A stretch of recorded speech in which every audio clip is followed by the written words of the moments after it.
Yo sabía que si pasaba rápido la Europa Occidental, España, Francia, Italia, con lo que podía vivir un día en Francia, podía vivir una semana en India. Entonces luego también caminar es gratis. Si quieres dar la vuelta al mundo caminando, lo único que es seguro que tienes que hacer es caminar. Y caminar hasta donde yo sé es poner un pie delante de otro y ir recorriendo kilómetros. He dormido en una tienda de campaña, o sea, de 3 años, que han sido 1095 días, con sus 1095 noches. Más de 800 noches las he dormido al aire libre, más de 2 años y medio, en todo tipo de entornos, de ecosistemas. Entonces, quiero decir que ha sido una expedición al límite de la supervivencia, sin ningún tipo de lujos.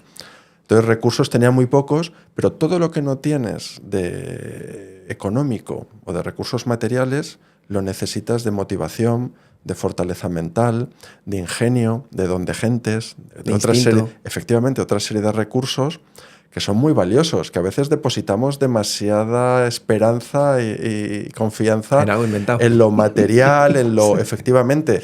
Entonces, ¿qué pasa? Que lo realmente importante es lo que está dentro, claro. Es lo que tenemos ya de nuestra naturaleza, ¿no? La valiosa ayuda de la gente del camino. Ya. O sea, muchas veces te invitan a su casa, un plato de comida caliente, una ducha, una cama. Se establece una especie de cadena donde tú conoces a alguien en Francia que tiene un tío en Eslovenia, que conoce a un profesor en Irán, a un periodista en Malasia. Entonces, claro, tú vas pasando por todas esas cadenas. Tú tienes un itinerario provisional que haces previamente, pero luego sobre la marcha hay modificaciones, porque hay gente local, que es la que mejor conoce el terreno, te dice, pues ve por aquí, que es más seguro. O ve por acá, que aquí tengo contactos. O ve por allí... Pero así era la humanidad antes.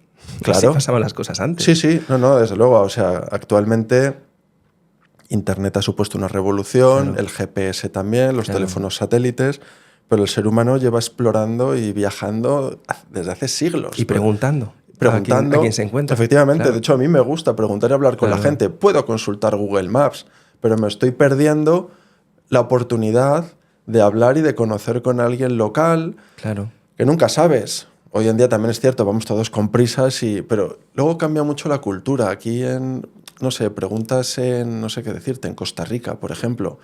Pues es que la gente deja lo que está haciendo para acompañarte, caminando. O sea, esa hospitalidad, ¿no? O te invita a su casa. Claro, pero esa cadena de la que hablas, esas conexiones que se van armando por el camino, solo pasan si, además de tener el instinto y tener la actitud para conectar, conectas.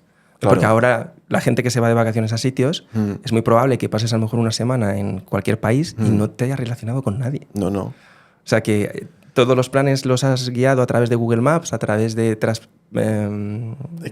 estas aplicaciones con las que te dicen dónde comer, las valoraciones, no sé qué, y a lo mejor, pues oye, había una persona ahí en esa placita sentada que le podías haber preguntado y igual te hubiera cambiado la vida y la experiencia en ese viaje. Pues recuerdo en Serbia, pues paré al lado de una fuente a llenar ahí mis botellas y había otro hombre, empezamos a hablar y acabé quedándome una semana así en ese pueblo, porque me invitó a su casa, me presentó a su familia. Lo del carro, recuerdo estar cruzando Bangladesh con el carro. O sea, en Bangladesh, no sé, como no vayas a Dhaka o a Chittagong, que son los sitios así un poco más turísticos, cruzar Bangladesh caminando, vienes de Darjeeling, de India, vienes de Nepal, la frontera es una barra de bambú. O sea, que es una barra de bambú, que hay unos soldados allí que te la levantan, te sellan el pasaporte, pasas y estás atravesando regiones de jungla muy, muy, muy básicas. La gente vive en cabañas, zonas de cultivos de arroz. Y claro, ven a un tipo. Yo no sé si ha pasado alguien por allí alguna vez. Andando te aseguro que no. O sea, y con un carro menos. Y claro, entonces de repente sale una multitud de niños corriendo que te rodean y me dan Kina, ¿qué es eso? ¿No? Hasta que descubrí qué significaba eso. Yo ingenuamente le respondía en inglés.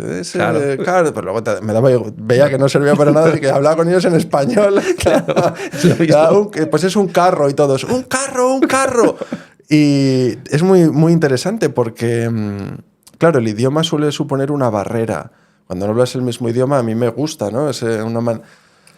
una manera de respetar los lugares a los que vas es conocer sus culturas, sus tradiciones, la religión, la política, la economía. Antes de cruzar una frontera y entrar a un país, qué ecosistemas voy a cruzar, qué comidas hay, qué vacunas me tengo que poner, si conozco gente, en fin.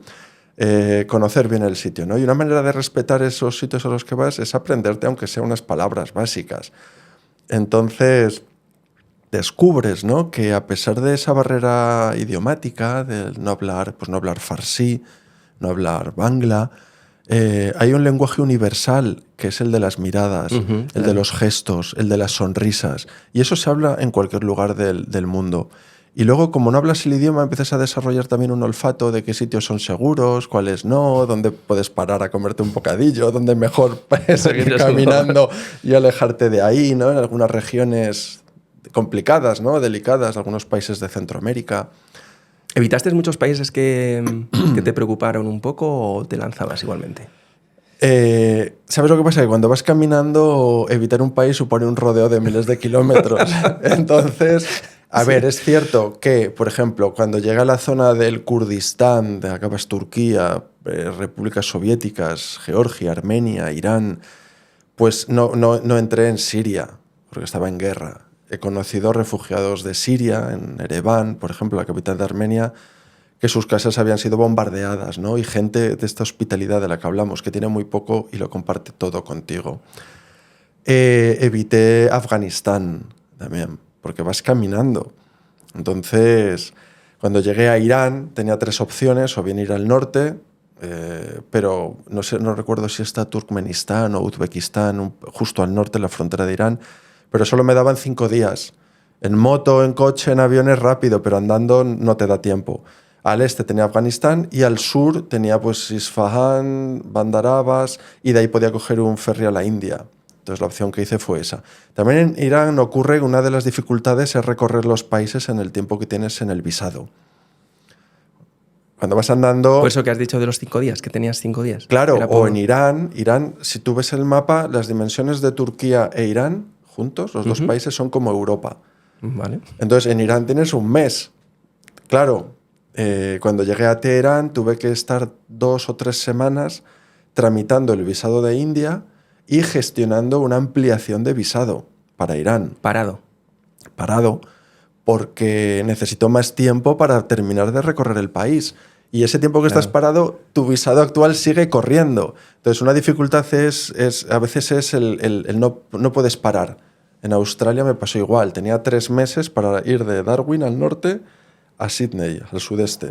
3 meses en los que crucé el país en diagonal por el desierto más salvaje. Pero tenía que caminar 50 kilómetros todos los días para intentar llegar a Sydney antes de que expirara el visado. Entonces ahí tienes cierta premura. No te puedes detener. Aislado, no puedes hablar con tu equipo para ver cómo van las cosas. Bueno, de hecho ahí estuve más de un mes desaparecido y cruzar Australia es difícil incluso en coche. Depende de la época, por el viento. Hablábamos antes del viento, ¿no? Pues claro, yo crucé Australia de abril de 2014 a julio. En el hemisferio sur las estaciones van al revés y es, claro, desde norte, hacia el sudeste. Bueno, tenía viento un día sí y otro también en contra. Imagínate, pues caminar esos 50 kilómetros sin cobertura, sin wifi, sin agua, sin comida, sin ver ni hablar con nadie, racionando tus víveres. Te ponen un punto de supervivencia muy interesante. Es duro, pero era algo de lo que yo estaba buscando. Esa conexión con la naturaleza, esa aventura salvaje. Y Australia fue un claro ejemplo.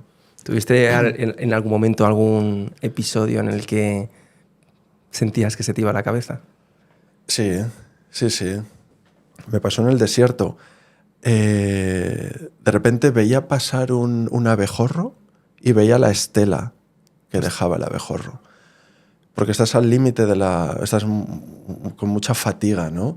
O de repente empezar a los sonidos, a percibir sonidos que están lejos, a dividirlos como en capas, ¿no? A ser capaz de percibir lo que está muy cerca, a separar, a poner el foco de tu atención en lo que está lejos y no oír lo que está cerca, a ver la realidad como una cuadrícula roja.